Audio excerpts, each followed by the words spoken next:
शैलेंद्र, हिंदुस्तान के लिए काफी ज्यादा खुशाइन खबर, अमेरिका की हिमायत हासिल हो रही। आपसे मजीद तफसीलात चाहेंगे। देखिए, बिल्कुल जो गलवान के बाद तवांग में हुआ, उसके बाद हमने देखा कि किस तरह के स्टेटमेंट कल आए थे चाइना की तरफ से। कल बयान सामने आया था।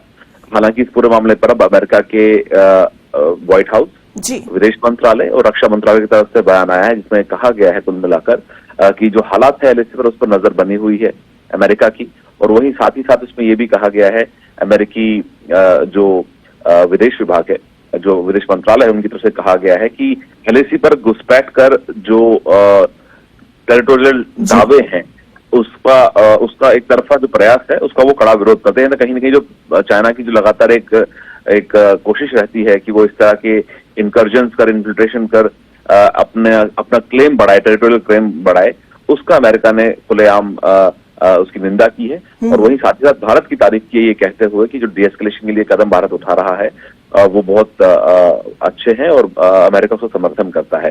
जाहिर तौर पर भारत और अमेरिका के बीच में जो संबंध है वो काफी मजबूत है और न सिर्फ बायलैटरली बल्कि क्वाड के अंदर भी दोनों देश जो है वो सदस्य देश हैं और वो इंडो पैसिफिक में को लेकर इसको तैयार किया गया था। लेकिन चीन पर नजर दोनों की है, तो ऐसे में चीन की हर हरकत जो होती है सीमा पर, उसको लेकर अमेरिका और जो भारत है वो लगातार संपर्क में बने रहते हैं ताकि इस तरह की चुनौतियों से निपटा जा सके। बिल्कुल, अगर बात की जाए तो अमेरिका ने ये भी कहा है कि सरहद पर कशीद को कम करने के लिए हिंदुस्तान की कोशिशों की तायीद करता है। तो ऐसे पूरे मामले को देखते हुए क्या अमेरिका की इस पूरी नजरसानी से क्या चीन पीछे हट सकता है? देखिए, चाइना का एक एक्सपेंशनिस्ट का जो रवैया है वो बहुत पुराना है, ये लगातार रहा है कई सालों से। और न सिर्फ भारत बल्कि जो बाकी पड़ोसी मुल्क हैं, हमने ये भी देखा है कि ताइवान के साथ चीन का क्या रोल रहा। चीन ने किस तरह से ताइवान में जब अमेरिकी डिप्लोमेट उतरी थी, उसके बाद कई महीनों तक ताइवान जो है वो उसको परेशान करता रहा चीन। तो ऐसे में ये सिर्फ एक मुल्क की बात नहीं है, ये लगातार चीन इस तरह के कदम उठाता रहा है और अमेरिका लगातार इस तरह के हरकतों पर नजर रखता है। हमने ये भी देखा है कि अमेरिका की तरफ से हालांकि कोशिश भी की गई है कि चीन से बायलैटरली बातचीत की जाए। हमने देखा कि प्रेसिडेंट बाइडेन और शी जिनपिंग की मुलाकात भी अब से कुछ वक्त पहले हुई थी।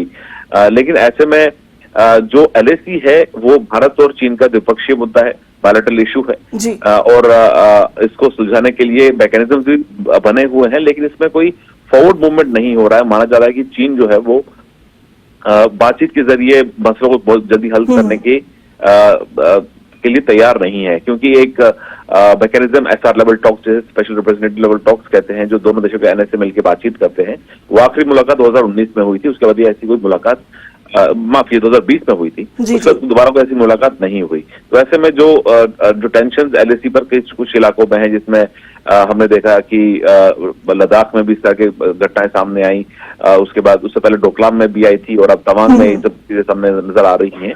तो जाहिर तौर पर भारत अपनी तैयारी पूरी रखे हुए है। तो ऐसे में अमेरिका क्योंकि एक पार्टनर है, स्ट्रेटेजिक पार्टनर है भारत का, तो ऐसे में उसके बयान को भारत वेलकम भी करेगा। लेकिन जो चुनौती चीन की तरफ से है, उससे निपटने के लिए भारत पूरी तरह से खुद भी तैयार है।